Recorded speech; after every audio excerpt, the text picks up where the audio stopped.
Bienvenue sur la chaîne 4Star, donc aujourd'hui une nouvelle vidéo.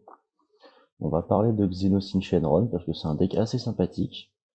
J'en ai affronté un avec mon petit Gogeta Xeno, donc là c'était une version Pack One, comme vous pouvez le voir sur le petit mulligan. C'est un match-up assez méconnu, Xenosyn, donc je me suis dit bon, je record la game pour voir un peu mes erreurs, ce que je fais habituellement. Donc je me suis dit autant faire un petit commentaire parce que c'est un deck qui paye pas de mine et qui compte certains match-ups, dont le mien par exemple, où je vais pas mal me meuler.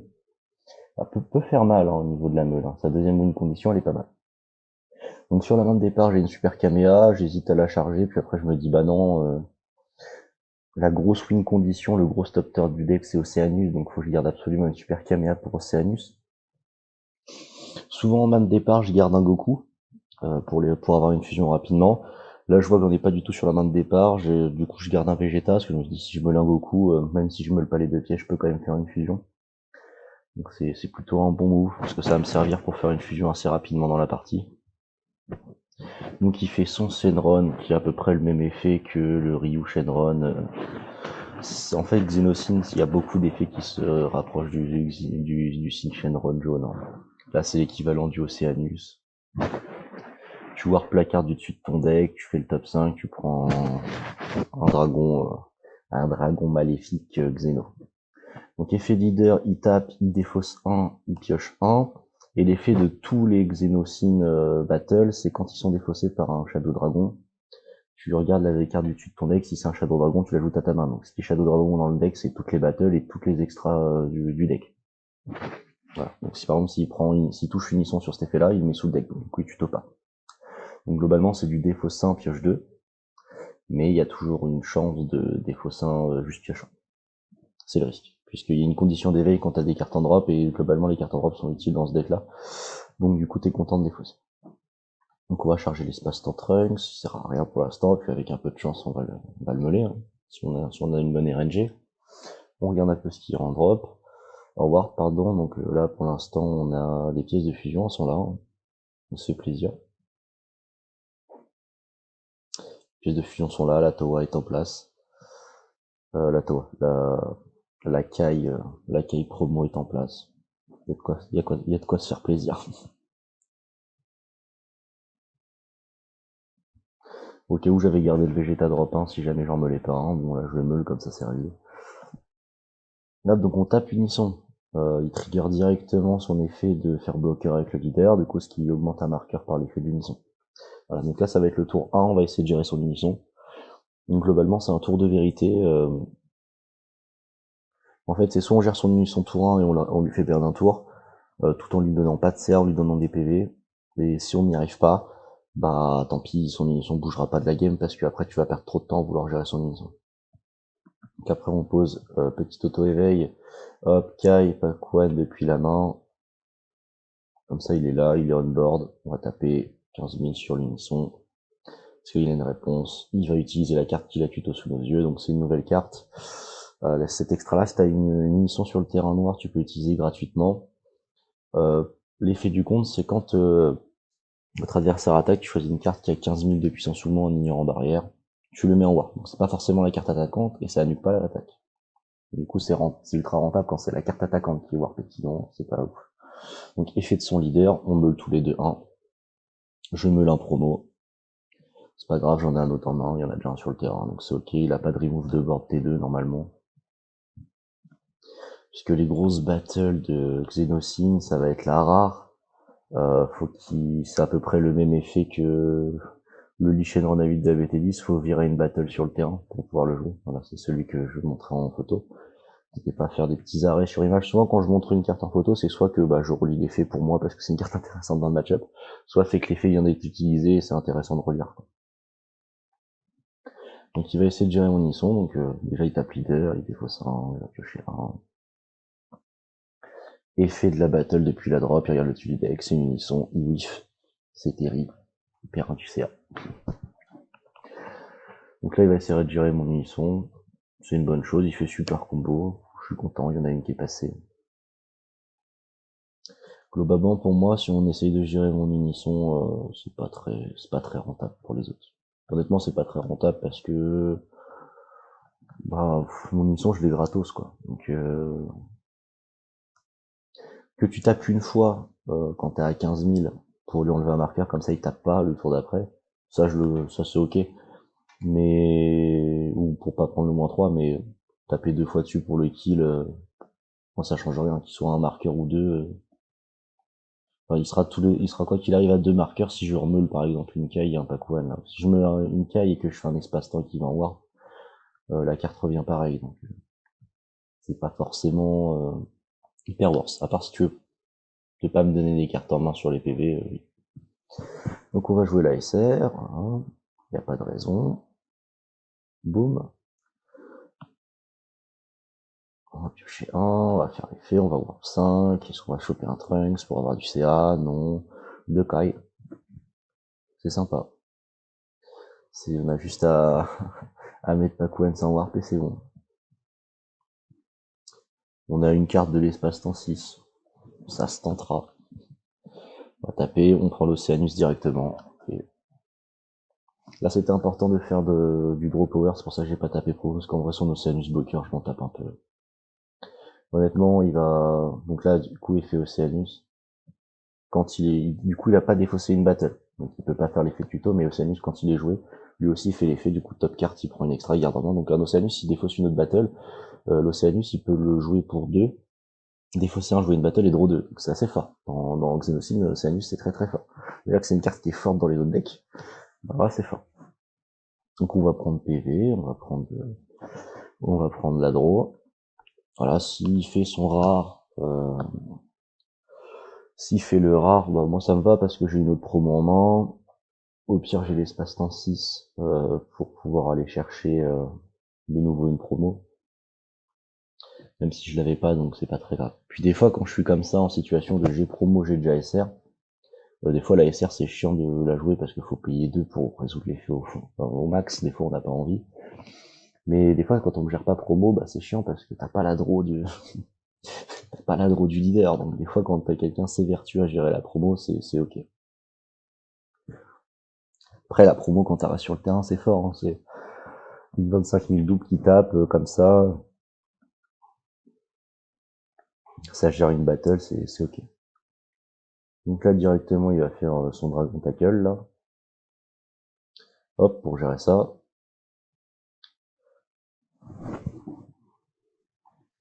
Bon, normalement ça devait pas passer parce que j'ai pas d'unisson. Mais bon, tant pis. C'est passé quand même. Je crois que c'est ça, hein. Je faudra relire le texte, mais je crois qu'il faut que j'ai un unisson en fait, c'est soit... Si j'ai un unisson, c'est soit je choisis la carte et soit je choisis d'enlever des marqueurs, soit il me gère une battle. Sauf que là, il me l'a fait de gérer directement une battle parce que j'ai pas d'unisson. Mais du coup, je crois que la première ligne, c'est si votre adversaire a un unisson, donc du coup, il peut pas résoudre son extra. Après, comme j'ai dit, c'est pas très grave, hein. Il me le gérait avec le rare, sinon, et puis c'est pas très très important. Ça change pas le game state de la partie. C'est pas là où ça va plus me douiller là-dessus, de mémoire, sur le Dragon Tackle. Mais le deck est sympa. Là, il me meule, continue un petit peu. Donc du coup, je vais plus trop pouvoir warper, quoi. En gros, si j'ai pas sorti mes pièces en warp, je suis un peu coincé, ce qui est chiant. Donc il s'éveille, il a 7 PV, hein, c'est quand même pas mal. En termes de défense, Océanus, ça fait le taf, hein. Ça rappelle un peu les meilleurs plays de SS avec le Topo T2. Donc hop, espace-temps 6 directement. Hop, hop, pour aller chercher promo. Il n'y a pas de raison qu'on n'aille pas chercher promo. Ou alors le rare si je veux faire de Gogeta ce tour-ci. Après le truc c'est que j'ai pas l'espace-temps pour le prochain tour. Donc, j'aurais pu aussi bien aller me chercher un autre espace-temps 6 hein, pour pouvoir faire une fantastique loupinette. Hop, donc déjà là en fait on fait l'effet de la SR avant de taper parce que là si on prend Océanus on veut que ça lui coûte des cartes en main. Voilà, c'est tout. Il n'y a pas à aller chercher plus loin que ça parce que je suis pas à 4 PV pour mon super caméra.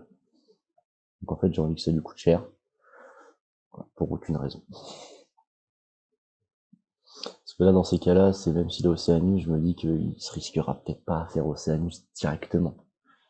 Donc, Si je tape avec, par exemple, un auto-éveil, et qu'il fait l'erreur de prendre, après, il est dans une range de directement super caméa, et s'il est full tap T3 et qui super cam et qui fait CNUS, il est dans le caca, quoi. Donc là, on tape, hein, s'il fait un Océanus, ça lui coûte 3 cartes en main. Là, on gère son Océanus, il n'y a plus de bloqueur, y a pas de raison. Fais-toi plaisir, beau gosse, 2 cartes en main. C'est toujours pareil, on combo jamais sur... On combo très peu maintenant dans Dragon Ball, hein. Le jeu évolue, on combo plus trop en attaque, hein, par contre c'est les PV importants pour essayer de kill. Donc on tape Vegeta plutôt que Goku en premier, parce que si on se prend en stop turn, dans ce match-up là, le Vegeta il sert à rien, donc autant qu'il soit géré en inertie plutôt que le Goku qui peut essayer de kill plusieurs fois s'il fait un contre. 25, ça me semble correct. Donc là il va faire une extra, donc une de plus. Donc là je dois meuler un pour l'effet du leader, un pour l'effet de l'extra. Donc ça va bien emmerder. Il va choisir 2 cartes dans la main, il va les défausser. 2 cartes noires, du coup je peux taper qu'une fois avec des battles jusqu'à la fin du tour. Et du coup ça me le vénère. Meule de... Du coup il a meulé 2 battles, ce qui fait qu'il va tuto une magnifique extra, et encore une unisson, comme quoi c'est du harcèlement à ce niveau-là. Et du coup il repère une draw. Donc, pour l'instant il a 6 cartes en main, il devrait être à 8 s'il avait maximisé ses effets de tutorisation sur les défauts de battles. Il reste qu'une frappe, donc on va taper promo. Ah, par exemple, là, ça fait partie des points où c'est intéressant de pas avoir tapé Goku plutôt que Vegeta. Dans un match-up où il sert à rien. Et globalement, contre du bleu, ce serait plutôt l'inverse. Ce serait plutôt taper Goku et laisser le Vegeta en active mode, parce que Vegeta, il fait mal contre tous les decks qui ont du splash bleu, enfin, le bleu-jaune, par exemple, du jaune au bleu-jaune, ou du bleu. Parce qu'il y a plus de fois, d'occurrences où des decks d'étape plutôt que des decks, où ça contre. Donc du coup là on est bien, on fait une super combo, on en a 2 autres en main, c'est plutôt une bonne game en termes de super combo.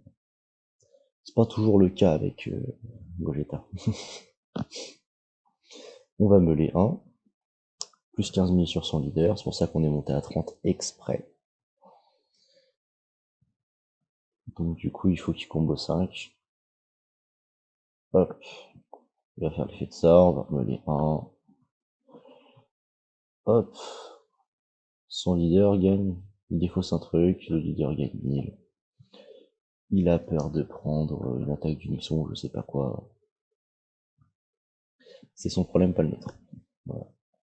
Sur la défausse, il chope un Océanus en tuto. Il est bien, c'est le roi du pétro.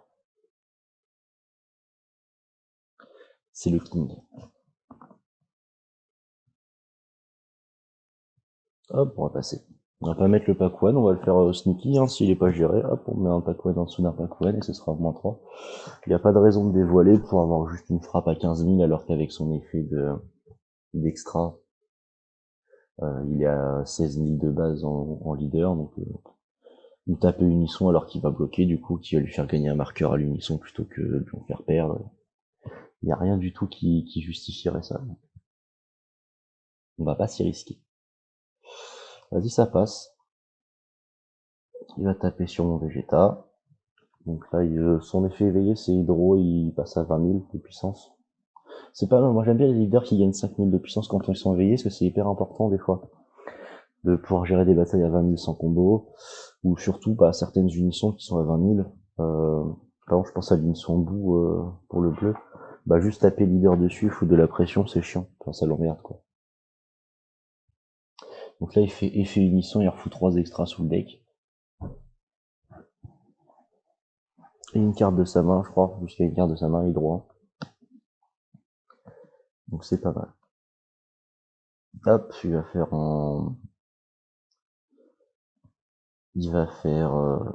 encore un Ultimate Dragon Tackle, donc je vais choisir que Paco meurt.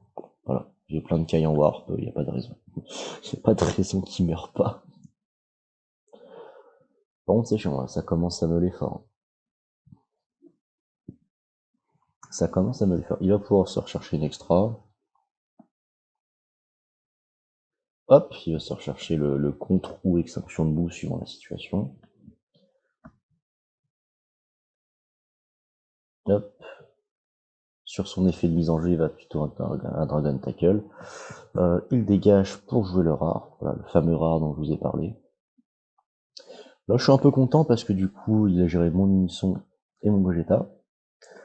Mais d'un autre côté, il est unique, donc du coup, il peut pas en jouer un deuxième à côté. Ça régule un peu la carte. Mais là, je suis content parce qu'il a 2 open, 7 cartes en main. Et moi, je suis à 4 PV, donc du coup, je me dis qu'à tout moment, en fait, là, il me fait juste Océanus, il a perdu. C'est le problème des decks noirs, c'est un petit peu comme Mechikabura, qui est un très bon jeu de méta-call, je trouve, dans la méta, par rapport à Soul Surge, par rapport à plein de match-up. Le fait de pouvoir main Mechikabura aussi. Mais en fait, le problème de ces decks noirs-là, quand t'es pas SS, c'est que tu peux avoir 6-7 énergies pendant un tour offensif puis défensif, voire 8-9, suivant si c'est late game. Et ben en fait, quand tu fais ton stop turn et qu'il se prend en super caméa, on va faire une game avec les 4 super combos, hein, c'est porno. Quand tu te prends une game avec toutes les super caméas, quand tu te prends une game, justement, tu prends super caméa sur le stop turn, bah là, il est full tap et il a perdu, quoi. Donc là, il va faire au service, je fais ça, hop. Donc là, je paye, en vrai, j'aurais pu 30 PV. Donc le mieux, ça aurait été carrément de 30 PV. Il n'y a pas de raison. Là, je sais qu'il warp 2. Donc il défausse Océanus sur Océanus, donc après il va faire top 2. Donc là, il va passer d'abord à 3 cartes en main, parce que en fait, c'est mon tour. Donc c'est mes autos qui se résolvent en premier. Et en fait, du coup, il va tuto que top 1. Donc, parce que l'autre sait pas jouer, en fait. Donc, je dis de la merde. Donc là, il triche, globalement, parce qu'il warp une carte qui vient de tutoriser, alors que normalement, c'est mes autres en premier. Bon. Là, c'est pas important. À ce moment-là de la partie, je fais, bon, de toute façon, là, globalement, je l'ai un peu fumé, donc, voilà, c'est pas très grave, quoi. C'est pas très très grave. Donc là, je pense que je suis peut-être un petit peu coincé parce que je n'ai pas d'espace-temps.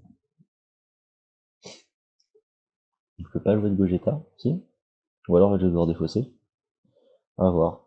Je me rappelle plus trop bien. Mais là, si j'hésite à jouer le promo, c'est que ça pue un peu niveau espace-temps, quoi. Il va faire une réponse, voilà, il va voir. Donc là, il warp l'autre, donc sur le coup, je bug. Je fais d'accord. Et puis après, non, en fait, du coup, je lui dis le combat continue. Puis après, il me dit, bah non, en fait, je warp l'attaquant. Je fais, ok, c'est juste un misclick. Parce qu'en vrai, on va pas se mentir que je trouvais ça assez étonnant. On va pas se mentir que je trouvais ça très très étonnant. Du coup, il n'y a pas de raison qu'on tape pas leader. Voilà. Donc pour l'instant, il empêche les combats. Donc ce qui est intéressant, enfin, il a pas trop de quoi défendre. Parce qu'en vrai, l'idéal pour lui, c'est d'utiliser l'extra qui permet de faire qu'une attaque par tour. Mais il y en a une autre aussi qui fait un peu brainwash le marque et il faut faire attention. Si vous jouez contre un Xenocide, c'est une extra assez forte. Donc là, on est obligé de défausser super combo pour pouvoir jouer en Gogeta. Ça rend la sortie plus acceptable parce que de base j'étais sur une sortie quand même. J'avais quand même pas mal de super combos. Hein. Voilà les 4, hein, faut pas déconner. Voilà, 2 espaces-temps, voilà, c'est réglé. On va pouvoir taper. Donc 35. Voilà. 35 DS double, c'est pas mal. Donc là il fait ça, hop. Il me fait Redragon Tackle, donc il a pas le droit. Donc là je me fais douiller. Donc là je me fais douiller. Comme tout à l'heure, mais bon c'est pas grave. C'est pas grave, c'est pas grave. Ça change pas le game state de la partie. Puisque je suis opulent. Parce que je vais pouvoir faire espace-temps et aller le rechercher lui-même, le rejouer. Ah, j'adore, vraiment c'est le meilleur espace-temps. C'est le meilleur espace-temps pour ce deck-là. Alors moi je le kiffe, le fait d'aller chercher un Gogeta c'est trop fort. Le fait de mettre une pression 30k gratos, c'est fort aussi. Après ça accentue le fait d'être faible sur les match-ups qui vont contrôler les attaques de grosses battles en early game. Mais moi j'aime trop cette carte-là, le fait de pouvoir tutoriser plein de Gogeta, c'est quand même cool. Du coup là il prend, et là si ça passe, on va faire un petit all-in des familles, hein. Avec la double frappe qu'on a en main, il n'y a pas de raison de pas se faire plaisir.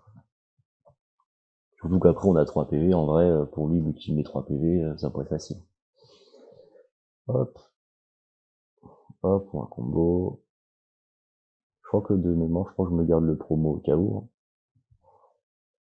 Ou pas, ça dépend. Pour des fois, pour 5K combo, d'en garder le promo en main, et qu'ils perdent. Hop, de toute façon, on aura facilement le Sparking 5, donc on pourra faire 2 superbes Power Burst. Voilà, sur 4 cartes en main, il a 2 super combos, c'est pas mal. Il tuto super combo sur super combo, c'est ok. Après, j'ai pas à me plaindre, j'ai autant de super combos que lui. Et c'est